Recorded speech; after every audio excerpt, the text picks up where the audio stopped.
Welcome students, business economics series में आज हम बात करेंगे इस वीडियो में डिमांड फोरकास्टिंग के ऑब्जेक्टिव मेथड के बारे में। पिछले वीडियो में हमने बिजनेस इकोनॉमिक्स के अंदर डिमांड फोरकास्टिंग के बारे में बात करी थी कि डिमांड फोरकास्टिंग होता क्या है। डिमांड फोरकास्टिंग के ऑब्जेक्टिव मेथड में मेनली 5 मेन मेथड है। इसमें सबसे पहला मेथड है एक्सट्रापोलेशन मेथड। एक्सट्रापोलेशन मेथड जो है आज के टाइम के अकॉर्डिंग एक्सट्रापोलेशन मेथड लॉजिकली अगर देखा जाए तो टाइम सीरीज़ डेटा के बेसिस पे चलता है, बिहेवियर के बेसिस पे चलता है, जो कि वेरिएबल्स है। वेरिएबल मतलब डेटा के अंदर जो चेंजेस आ रहे हैं। फॉर एग्जांपल अगर 10 सालों की सेल आज है, ट्रेंड जो चल रहा है, उस 10 सालों की सेल के बेसिस पे आगे आने वाली सेल हो, फ्यूचर की सेल के अंदर कितना रेवेन्यू क्रिएट होगा, फ्यूचर की सेल कितनी होगी, उसको यहाँ पे एक एस्टिमेशन लगाया जाता है। तो इस मेथड के अंदर जो एस्टिमेशन लगाया जाता है वो इसका नाम है extrapolation method. The trend fitting method observe the direction of the movement or behavior of the demand and assume the behavior exhibited in future also। Second point में बताया गया है कि इसके अंदर एक मेथड है जिसका नाम है ट्रेंड फिटिंग मेथड, और इस मेथड से प्रीवियस डेटा के बेसिस पर मूवमेंट और बिहेवियर देखा जाता है कि डिमांड कितनी होगी फ्यूचर के अंदर, और उस डिमांड के बेसिस पे सेल्स कितनी होगी। एक अजम्पशन लगाया जाता है, एक अजम्पशन के बेसिस पे यहाँ पे बिहेवियर क्रिएट करा जाता है, और इसी को हम क्या कहते हैं यहाँ पे ट्रेंड फिटिंग मेथड के नाम से जानते हैं। This is done methodically by assume time as the cost of demand.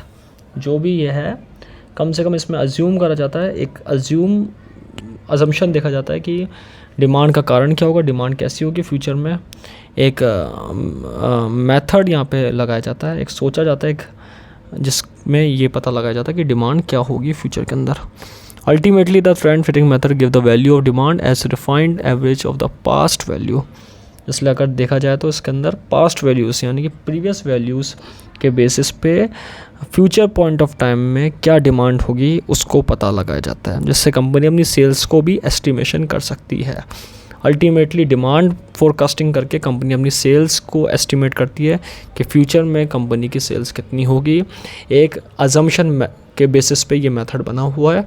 हमेशा ये फ्यूचरिस्टिक मेथड है क्योंकि ये फ्यूचर की पॉइंट को देखता है, पास्ट के बेसिस पे फ्यूचर के पॉइंट को यहाँ पे एनालाइज करता है।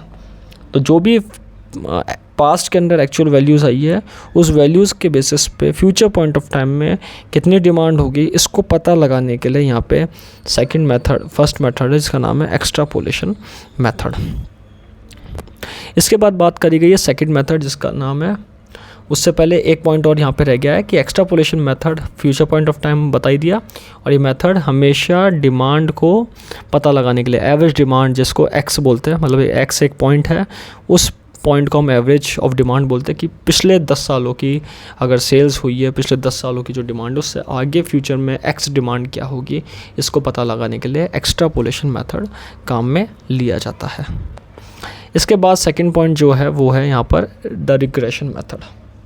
रिग्रेशन मेथड कारण ढूंढता है डिमांड का कॉज के बारे में बात करता है। यहाँ पे रीज़न क्या है डिमांड का, किसी भी एक्स कमोडिटी के रीज़न क्या है, और उसके ऊपर एक अजम्पशन लगाया जाता है कि जैसे पिछला कारण रहा, पास्ट में जो रीज़न रहा है वो फ्यूचर में क्या कारण रहेगा डिमांड का। पास्ट के रीज़न के बेसिस पे ही फ्यूचर का रीज़न को अजम्पशन में रखा जाता है, अज्यूम करा जाता है, और इसी मेथड को हम कहते हैं रिग्रेशन मेथड, जो कि अजम्पशन के बेसिस पे बना है। इसको हम स्टैटिस्टिकल मेथड भी कहते हैं, और एक ऐसा मेथड कहते हैं जो रीज़न कॉज ऑफ डिमांड को या डिटर्मिनेंट ऑफ डिमांड को पता लगाता है। ये कारण ढूंढता है, ये कारण के बारे में बताता है कि डिमांड का रीज़न क्या है, और उसके बेसिस पे डिमांड वेरिएबल यानी कि डिमांड में चेंजेस को कैलकुलेट करता है। Measure the value of demand, ये चीज़ें पता लगाता है फ्यूचर में। सो अगर इसमें फर्स्ट पॉइंट देखा जाए, it determine the degree of influence of cost और causes of demand of X. किसी भी कमोडिटी एक्स जो भी है गुड, उस गुड की डिमांड का डिग्री ऑफ इन्फ्लुएंस क्या है, उसका कारण क्या है, उसको पता लगाने के लिए यहाँ पे रिग्रेशन मेथड को यूज़ करा जाता है। its significance and reliability from the past values of the assumed cost or causes advised by the economic theories, using a statistical method based on the least squares of the deviation of the observed value from its method. ये कारण ढूंढता है, उसकी importance ढूंढता है past value के basis पे, और इकोनॉमिक्स थ्योरीज़ यहाँ पे अप्लाई होती है। कुछ इसमें स्टैटिस्टिकल मेथड भी यूज़ होता है, जैसे लीस्ट स्क्वायर मेथड है, वो यहाँ पे एक वैल्यू बताता है, एक चेंजेस बताता है उसके अंदर, और फिर ये डिग्री ऑफ इन्फ्लुएंस को बताता है, कॉसेस को बताता है कि क्या कॉज रहे हैं पिछले पास्ट में डिमांड के जो आगे हो सकता है। The degree of influence of these causes is in the form of an equation. Equation के फॉर्म में क्रिएट करते हैं इन्फ्लुएंस को, कॉसेस को एक इक्वेशन बनाकर ये एनालाइज करते हैं, and it calculates the value of demand variable, और डिमांड में चेंजेस को पता लगाते हैं। यानी कि रीज़न, कारण और जो कॉज होता है उसको पता लगाने के लिए ये इक्वेशन देखते हैं, इक्वेशन की वैल्यू को देखते हैं और फिर उसको एनालाइज करते हैं। The essence of this method is measuring the future value of demand based on it's cause, assuming the absence of problems such as auto correlation, multi collinearity and the like errors। कुछ error, कुछ correlation यानी correlation relate करना, कुछ multi correlation, collinearity, इस चीज़ों को यहाँ पे देखते हैं कि फ्यूचर के अंदर क्या यहाँ पे डिमांड हो सकती है, उसके कारण क्या है, उसके अंदर कौन कौन सी प्रॉब्लम आ सकती है, उसके अंदर कौन कौन से करेक्शन है, कौन से कोऑर्डिनेशन है, वो सारी चीज़ें कोरिलेट कर रहे हैं, वो सारी चीज़ें यहाँ पे देखती है। इसके बाद बात करी गई है the leading indicator of barometric methods. ये फोरकास्टिंग में एक ऐसा मेथड है जो डायरेक्शन के बेसिस में, मूवमेंट के बेसिस से बात करता है कि क्या मूवमेंट रहेगा, क्या डायरेक्शन रहेगा। इंडिकेटर वेरिएबल है। ये एक ऐसा मेथड है जो कि ये बताता है कि फ्यूचर के अंदर डिमांड को एक लीडिंग इंडिकेटर क्या होगा, लीडिंग डिमांड क्रिएट करने का एक मेन मोटिव, एक मेन मूवमेंट क्या होगा, एक डायरेक्शन क्या होगा, मेन थिंग क्या होगी जो डिमांड को क्रिएट कर सकती है। तो this use another variable other than the variable x that is being forecast.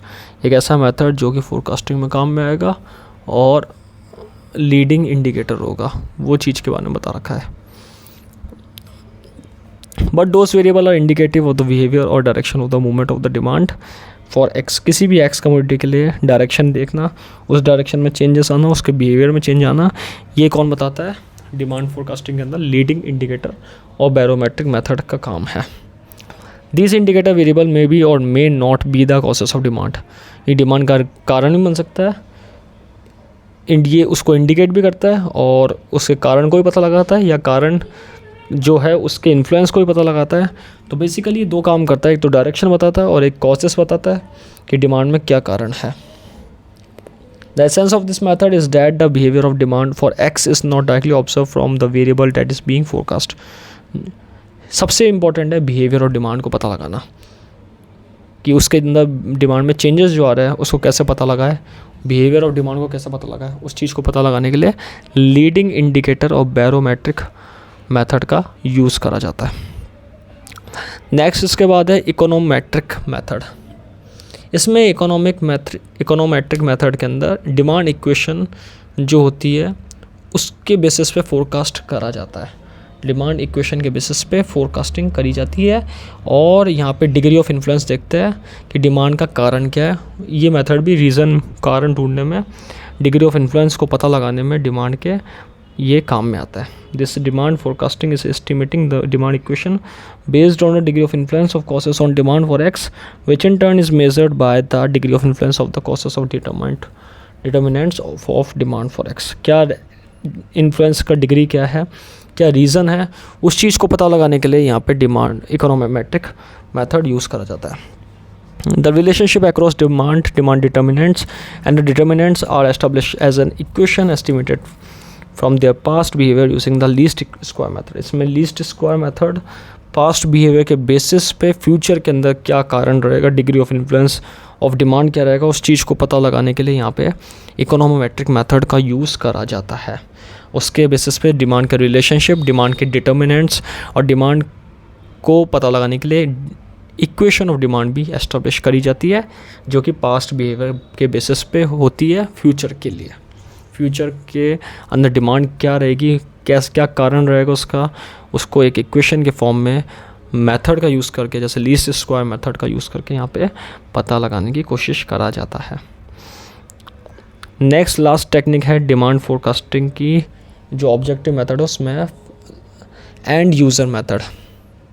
And use का मतलब प्रोडक्ट जो है उसका एंड यूज़ क्या होगा, जो भी प्रोडक्ट की डिमांड है उसका लास्ट यूज़ क्या होगा, उसको इस तरीके से डिज़ाइन करा जाए, कैसे डिज़ाइन करा जाए कि प्रोडक्ट का एंड यूज़ पता का हो सके, प्रोडक्ट लास्ट में किस तरीके से उसका परफेक्टली यूज़ होगा, उस चीज़ को पता लगाने के लिए डिमांड फोरकास्ट में एंड यूज़र मेथड का यूज़ करा जाता है।